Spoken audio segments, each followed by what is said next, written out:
Bonjour Éric Woerth. Bonjour. Alors le parquet demande le renvoi de Nicolas Sarkozy. Dans l'affaire Big Malion, son avocat parle de manœuvre politique grossière. C'est le retour des cabinets noirs. Il y a un côté un peu scénarisé quand même. Les principaux concernés ne sont pas tenus au courant. Il y a des indiscrétions de presse, tout ça le jour du début du procès de Jérôme Cahuzac. Voilà, donc il y a un côté un peu scénarisé. Et puis donc il y a évidemment dans un climat aussi politique qu'aujourd'hui, tous les soupçons peuvent être utilisés. Mais il y a quand même aussi sur le fond de l'affaire de vraies questions. Sur le climat en particulier, juste sans être désagréable ce matin, vous qui avez été relaxé dans 2 affaires, vous n'avez pas confiance dans la justice de votre pays? Vous sous-entendez qu'il y aurait un calendrier, au fond, qui aurait été organisé? J'ai confiance dans la justice de mon pays. Une fois qu'on a dit ça, on peut quand même de temps en temps interpréter, se poser un certain nombre de questions. On est dans une démocratie. On a le droit de dire ce qu'on pense. On ne remet pas en cause la qualité globale de la justice française. J'ai beaucoup de respect pour les magistrats. Je n'en sais rien. Tout ce que je sais, c'est qu'il y a des connivences assez curieuses et des connivences de dates et de calendrier qui font que tout d'un coup, cette information sort pendant la semaine des primaires. C'est-à-dire c'est la semaine où on va savoir qui est candidat. Ça veut dire que... Voilà, j'en dis pas plus, mais quand même... C'est trop ? D'abord, j'ai le droit de le dire, j'ai le droit de le dire, et j'ai le droit de me poser ce type de questions. Voilà. Après, il y a le fond. Oui, mais d'abord, sur le calendrier, c'est important ce que vous laissez entendre. En gros, qu'il y aurait une manipulation du calendrier judiciaire. Est-ce que la justice devrait se mettre entre parenthèses dans les périodes de campagne électorale? Mais chacun doit être... il n'y a pas de citoyen au-dessus des autres, il n'y a pas de citoyen non plus en dessous des autres. C'est-à-dire qui subirait ce que subissent pas l'ensemble des Français et ferait l'objet de traitements exceptionnels sur le plan négatif. C'est un peu le cas quand même de Nicolas Sarkozy depuis ces dernières années. Puis il y a une tradition. Mais on verra comment cette affaire se poursuivra. Il y a quand même aussi une tradition qui n'est pas inscrite dans le droit, mais qui est une tradition où on essaye d'éviter d'interférer entre l'actualité politique très chaude, très lourde, une élection présidentielle, et puis l'actualité judiciaire. Donc il faudrait que la justice mette entre parenthèses pendant la période électorale. Je ne dis rien. Je regarde l'histoire de notre pays. On a toujours essayé de faire en sorte d'apaiser pour éviter justement ce que je viens de dire, c'est-à-dire le fait de dire attention, tout ça est un peu étonnant. C'est un coup dur dans une dynamique de campagne ? Je crois pas. Je pense que cette dynamique, elle peut pas être rompue comme cela. Tout ça est au courant. Enfin, tout ça est sur la place publique depuis bien longtemps, depuis des années.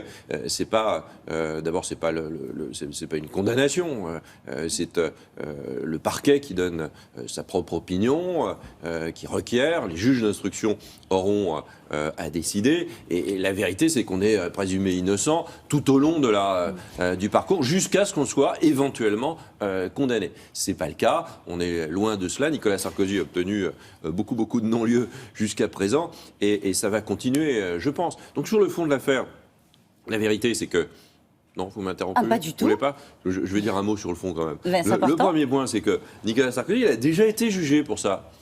Il a déjà été jugé. Le Conseil constitutionnel, qui est la première juridiction française, et c'est la Constitution qui le dit, c'est pas moi, il a déjà été jugé. Je suis pas sûr qu'on puisse juger 2 fois. C'est pas exactement la même chose, le dépassement des comptes de campagne et l'affaire Big Malion ? C'est la même histoire. C'est pas l'affaire Big Malion, c'est le dépassement. Nicolas Sarkozy, il est mis en examen sur le dépassement lui-même, le fait du dépassement du compte de campagne. Les juges n'ont jamais dit, et personne n'a jamais pu prouver, parce que c'est pas la vérité, que Nicolas Sarkozy était au courant. La vérité, c'est qu'il n'a rien à se reprocher dans cette histoire. Il a mené sa campagne. Il y a eu un dépassement très malheureux du compte de campagne, et le Conseil constitutionnel a déjà jugé cela. Puis je note quand même aussi que les juges d'instruction, si j'en crois la presse, pas accès au dossier, si j'en crois la presse, les juges d'instruction, il y en avait 3, n'étaient pas tous favorables à la mise en examen de Nicolas Sarkozy sur ce simple fait du dépassement du compte de campagne. Tout le reste a été balayé. Donc il n'était pas favorable à la mise en examen de Nicolas Sarkozy. Et c'est ce que l'avocat de Nicolas Sarkozy a remis en avant. Donc vous voyez que c'est pas si simple, et je pense que Nicolas Sarkozy n'a rien à se reprocher dans cette Alors, il y en a un qui n'est pas histoire. Forcément convaincu de cela, c'est François Fillon. Il s'est fait remarquer il y a 15 jours en taclant Nicolas Sarkozy sur les affaires. Qui imagine le général de Gaulle mis en examen? Est-ce que vous acceptez les leçons de morale et de probité de François Fillon? Ça commence à faire beaucoup. Je vais vous dire, 2 personnes moi j'ai du respect, j'ai de l'amitié pour François Fillon, donc je ne personnalise pas. Mais de personne, moi je n'accepte des leçons de morale de personne, éventuellement du pape, parce que c'est un peu différent, c'est une autorité morale incontestable. Mais pour le reste, on est tous des adultes, on a tous nos vies, nos parcours, on essaye de faire au mieux, et donc les leçons de morale, elles sont toujours suspectes. Et personne non plus n'a le monopole de l'intégrité, ni le monopole du gaullisme d'ailleurs. C'est dit. Interrogé sur la présence de femmes dans la primaire des Républicains, vous avez eu cette phrase. Il y a beaucoup de femmes qui entourent les candidats. Alors je vous laisse le choix ce matin. Est-ce que vous dites que c'était une phrase malheureuse, je la retire, ou est-ce que vous assumez ? Non, c'est une phrase malheureuse, parce que l'interprétation peut être malheureuse. Qu'est-ce que je voulais dire, de façon probablement trop rapide, c'est qu'il y a des candidats, il peut y avoir des candidates, ils ont tous des entourages de parlementaires, notamment. Et donc il y a beaucoup de femmes parlementaires et d'hommes parlementaires qui soutiennent les candidats. Mais ce n'est pas la même chose que d'être candidat.